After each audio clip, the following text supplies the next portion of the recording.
నమస్తే, welcome to our channel. నేను సౌజన్య. గీతాంజలి మరణం కొన్ని రోజులుగా ఇదే వార్త ఆంధ్రప్రదేశ్ కి సంబంధించి వైరల్ అవుతూ ఉంది. మరి గీతాంజలి మరణం వెనుక అది ఆత్మహత్య, హత్య? మరి గీతాంజలి ఫోన్ ఏమైంది? రైలు ప్రమాదం జరిగిన చోట ఎందుకు లభించలేదు? ఎవరన్నా తీసారా, లేకపోతే ఎవరైనా దొంగిలించారా, దాచిపెట్టారా? ఇలా పలు అనుమానాలు వ్యక్తమవుతున్నాయి. సో పోలీసులు కూడా విచారణ చాలా వేగవంతం చేశారు. పోలీసుల మీద ఒత్తిడి కూడా ఉంది అన్నట్లుగా మనకు వార్తలు వినిపిస్తున్నాయి. ఈ అంశానికి సంబంధించి మనతో మాట్లాడడానికి, వారి విశ్లేషణని మనతో పంచుకోవడానికి ఈ రోజు మనతో పాటు ఉన్నారు టీడీపీ లీడర్ ఉప్పలపాటి శ్రీనివాస్ చౌదరి గారు ఉన్నారు. వారితో మాట్లాడతాం. నమస్కారం చౌదరి గారు. నమస్తే.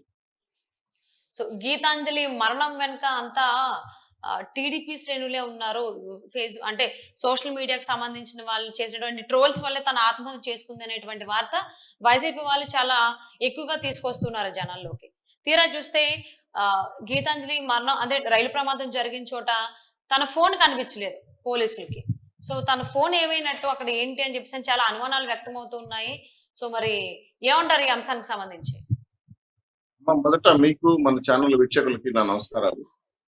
వైఎస్ఆర్సీపీ పార్టీ వాళ్ళకి శవరాజకీయాలు చేయడం అంటే ఆనందం. గతంలో రాజశేఖర రెడ్డి గారి మరణాన్ని ఉపయోగించుకొని పాదయాత్ర చేసాడు, ఓదార్పు యాత్ర జగన్మోహన్ రెడ్డి గారు.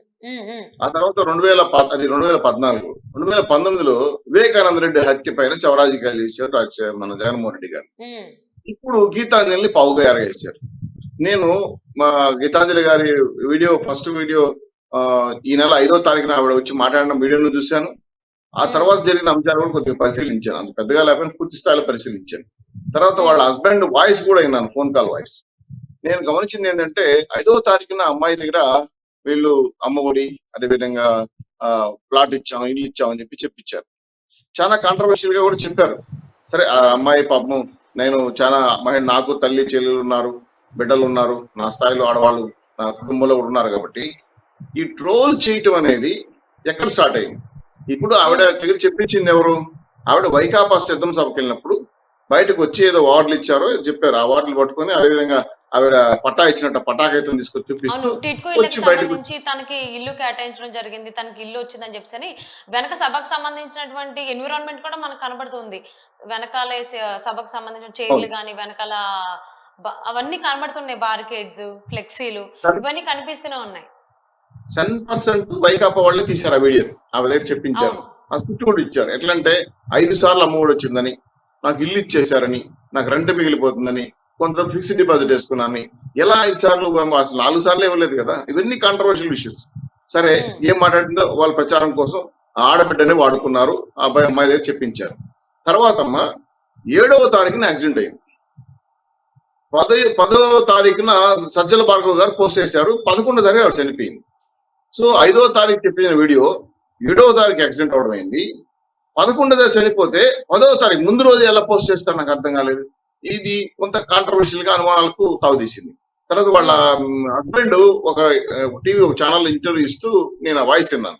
ఏమిన్నానంటే, రాత్రి 3 గంటలకు కూడా మా భార్య లేచి సెల్ ఫోన్ చూస్తా ఉన్నది. ఉదయాన్నే ఒక స్కూల్లో నాకు ఇంటర్వ్యూ ఉంది, నేను వెళ్ళి టీచర్ గా జాయిన్ అవ్వాలి, నువ్వు పడుకో వెళ్ళి అని చెప్పి మందల నుంచి పడుకోమంటే కూడా పడుకోవాలి అమ్మాయి. అంటే అమ్మాయికి ఉదయం ఏదో టీచర్ జాబ్ ఎక్కడ వస్తా ఉంది. సరే, పడుకుంటానని చెప్పి తను పడుకునింది. మళ్ళీ లేచి 6 గంటలకి మళ్ళీ సెల్ చూస్తా ఉందంట. అంటే ఆ వచ్చిన కామెంట్స్ వాళ్ళ కుటుంబ అవసరాలు, వాళ్ళ కుటుంబ పరిస్థితులు బాగాలేక ఆయన ఏదో జీవనం కోసమో లేదో ఆర్థిక అవసరాల కోసమో ఆయన పగలంతా పనిచేస్తాడు, రాత్రి రాత్రి పడుకుంటాడు భర్త. తను మాత్రం టెన్షన్ పడి సెల్ చూస్తానే ఉందంట కంటిన్యూగా.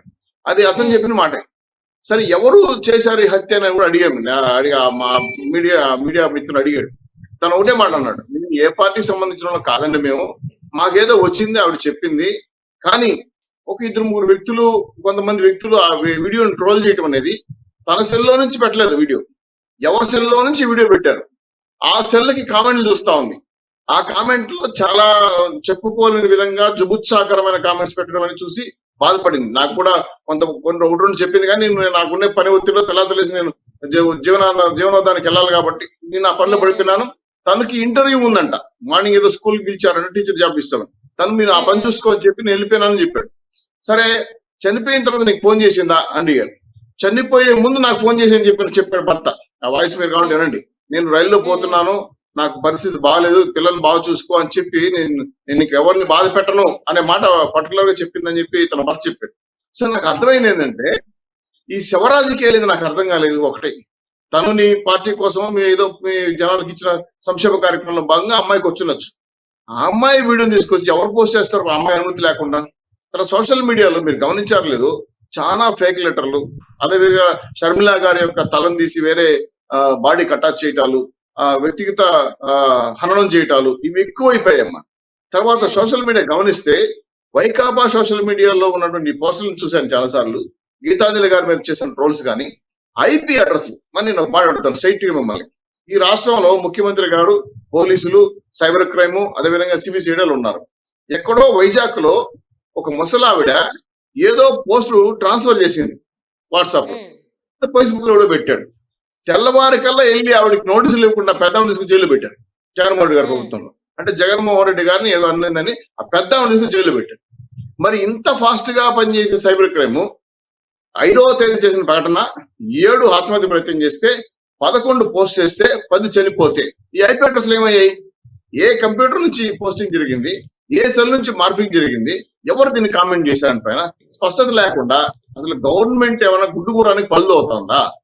తర్వాత మీరు మెయిన్ పాయింట్, కీ పాయింట్ ఇప్పుడు నా ముందు పెట్టారు, సెల్ ఫోన్ ఏమైంది? ఎస్ కరెక్ట్, ఇది మంచి మాట. ఆ సెల్ లో ఆ రోజు ఎవరితో మాట్లాడింది, ఆ ట్రాక్ రికార్డ్ తీసుకోవాలా, చనిపోయే ముందు ఎవరితో మాట్లాడింది, చనిపోక ముందు ఎవరితో మాట్లాడింది, ఇవన్నీ ప్రతి విషయాన్ని పోలీసులు పరిశీలిస్తారు కదా.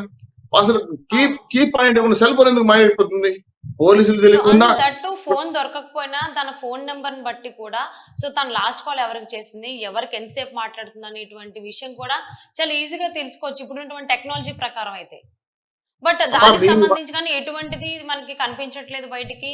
అండ్ ఈవెన్ సీసీ ఫుటేజ్ కూడా ఇప్పటిదాకా బయటికి రాలేదు. జరిగి ఇప్పటికి 5-6 రోజులు అవుతోంది. సో సీసీ ఫుటేజ్ కూడా ఇప్పటికీ బయట రాలేదు దేనికి సంబంధించి కూడా. నాకు సంబంధించి కంప్యూటర్ నాలెడ్జ్ నాకు ఉంది కాబట్టి, నేను ఐటీలో పనిచేశాను కాబట్టి నాకు కొంత అవగాహన ఉంది. కంప్యూటర్స్, సెల్ ఫోన్స్ ఆల్గరిథమ్స్ ప్రకారం పనిచేస్తాయి. ఆల్గరిథమ్స్ ప్రకారం అంటే ఒక చోట నుంచి ఒక చోటికి ఒక అడ్రస్ ను మార్చినా, ఒక మెయిల్ పంపించినా ఇమీడియట్లీగా ఆ కోడ్ సంబంధించిన సర్వర్ అది యాక్ట్ చేసి పెట్టుకుంటుంది. అట్లా మీరు ఒక ఐపీ అడ్రస్ తీసుకున్నప్పుడు ఆ ఐపీ అడ్రస్ లో ఈ సిస్టమ్ లో ఏ నుంచి వచ్చిందో చెప్పుకోలేక, ఇంకో విషయం కూడా చెప్తున్నా, ఐపీ అడ్రస్ సంబంధించిన పక్కన పెట్టండి. మీరు సెల్ ఫోన్ లాస్ట్ కాల్ మాట్లాడితే ఎవరికి వెళ్ళిందో తెలుస్తుంది. ఆ సెల్ ఫోన్ పీసు కాల్ చేసే తప్ప ఎక్కడ బర్న్ అయింది, ఏ టవర్ కింద ఈ సెల్ మాయమైంది కూడా చెప్తారు. సో ఇంత పర్ఫెక్ట్ ఇన్ఫర్మేషన్ ఇస్తున్న ఈ గూగుల్ టేక్అవుట్ కానీ, ఆ సైబర్ క్రైమ్ లో ఉన్నటువంటి ఇన్ఫర్మేషన్స్ కానీ, గతంలో వివేకానంద రెడ్డి కేసులో గూగుల్ టేక్అవుట్ చాలా విషయాలు బయటపెట్టింది. అది చాలా పెద్ద ఇష్యూ కూడా మీరు గమనించలేదు. ఇప్పుడు కూడా గీతాంజలి గారి విషయంలో ఈ గూగుల్ టేక్అవుట్ ను వాడితే ఎప్పుడు ఏ నిమిషం ఎవరికి ఫోన్ చేసింది, ఎవరు కామెంట్ చేశారు, ఎవరు హెచ్చరించారు, ఎవరు ట్రైన్ లో తీసుకెళ్లారు, ట్రైన్ లో తీసుకెళ్లి తోసేశారా, తనే ఆత్మహత్య చేసుకునిందా అనే అంశాలపైన సీసీ ఫుటేజ్లతో పాటు Google Takeout place to place చెప్పేస్తుంది. ఈ టయానికి ఇన్ని గంటలకి గీతాంజలి గారు ఇంటికాడ ఉన్నారు, ఈ రూట్ లో పోయారు, ఇక్కడ టికెట్ తీసుకున్నారు, ఈ ట్రైన్ ఎక్కారు, ప్రతిదీ గూగుల్ టేక్అవుట్ ట్రేస్ అవుట్ చేస్తుంది సెల్ ఫోన్ లో ఉన్న గూగుల్ మ్యాప్ ద్వారా. మరి ఇంత టెక్నాలజీ ఉన్నటువంటి ఈ సమాజంలో సైబర్ క్రైమ్ పోలీసులు కానీ, ప్రభుత్వం కానీ, జగన్మోహన్ రెడ్డి గారు కానీ, సీఎం గారు కానీ 20 లక్షల రూపాయలు మా అమ్మాయికి ఇచ్చేసి చేతులు దులుపుకునేసామని చెప్పేసి ఎఫ్ఐఆర్ రాశాడు, పక్కన పెడేస్తే ఆ కుటుంబాన్ని ఆదుకోవడం ఎవరమ్మా? తర్వాత ఇంకో విషయం మీరు చెప్పదలుచుకున్నాను. మా ఐపీ నెంబర్లు వాడుకొని డూప్లికేట్, మీకు గుర్తుందో లేదో, మీ వాయిస్ తీసుకొని, మీ ఫోటో తీసుకొని మీలాగా హ్యాంకరింగ్ చేసే ఆ వెబ్సైట్స్ వచ్చేసి అధికారంలో అంటే కంప్యూటర్ లో. సో అటువంటి సిచ్యువేషన్ లో మీరే మాట్లాడుతుంటే ఉంటది. మీ ఫోటోని తీసుకొని జస్ట్ మీ వాయిస్ తో వార్తలు చదివేస్తుంది A1 మీడియా సంబంధించి, దీనికి సంబంధించిన ఇవి వచ్చేసింది అటువంటి కంప్యూటర్ సిస్టమ్ అడ్వాన్స్డ్ గా. అటువంటి వచ్చింది. అటువంటి సిచ్యువేషన్ లో మీరు మా టీడీపీ ఉన్నటువంటి వెబ్సైట్లన్నీ వాడుకొని ఫోటోలు పెట్టుకొని దాని కింద మీరు కామెంట్ చేస్తా వస్తా అంటే టీడీపీ నాయకులు దీంట్లో బదనాం చేయడానికి ప్రయత్నం చేసిన కుట్రే కదా. ఇప్పుడు ఐపీ అడ్రస్ ఎందుకు పట్టుకోవట్లేదు మీరు? మీకు ఈ పోలీస్ అధికారులు నిజంగా దమ్ము ధైర్యం ఆత్మహత్యదా లేకపోతే హత్య, అసలు ఏం జరిగింది, ఏంటి, ఫోన్ ఎందుకు ఇంకా లభించలేదు, ఎవరన్నా కొట్టేశారా లేకపోతే ఏంటి, ఎందుకు సీసీ ఫుటేజ్ ఇంకా బయటకు రాలేదు, ఇలా చాలా పలు రకాలైనటువంటి అనుమానాలు వ్యక్తం అవుతున్నాయండి. ఇప్పుడు మీకే కాదు, సో చాలా మందికి గీతాంజలి మరణం పైన చాలా అనుమానాలు వ్యక్తం అవుతున్నాయి. ఇది ఎవరన్నా కావాలని రాజకీయం చేసుకోవడానికి చేసిందా అని, లేకపోతే చేసి వేరే వాళ్ళకి నెడతారనేటువంటి అనుమానాలు కూడా వ్యక్తమవుతున్నాయి. సో ఏదేమైనా కానీ గీతాంజలి ఆత్మకి శాంతి చేకూరాలని, వారి కుటుంబాన్ని ఈ కష్టకాలం నుంచి బయటపడేలాగా ధైర్యంతో నింపాలని చెప్పి మనస్ఫూర్తిగా కోరుకుందామండి. And thank you so much for spending your valuable time with Chowdary గారు.